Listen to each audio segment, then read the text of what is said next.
বর্তমান বাংলাদেশের নতুন সরকারের একজন নেতা নিজ এলাকায় যাবেন, তার আগে 14 থেকে 16 বছরই মেয়ে সাপ্লাই দিতে হবে।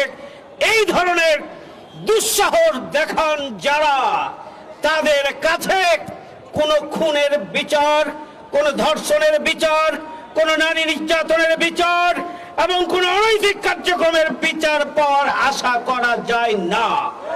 এবং সেইটি আমাদের মামনি রামিসার বাবা বলেছেন যে আমি বিচার চাই না, কারণ আপনারা বিচার করবেন না। তিনি বলেছেন, আমার মনে হয় মাননীয় প্রধানমন্ত্রী কাল বিলম্ব না করে এই পরিবারের সাথে সাক্ষাৎ করা উচিত এবং পরিবারের সদস্যদের কাছে বিচারের প্রতিশ্রুতি ব্যক্ত করে অবিলম্বে এই খুনিদের বিচার করার জন্য পদক্ষেপ গ্রহণ করা উচিত বলে আমরা মনে করি।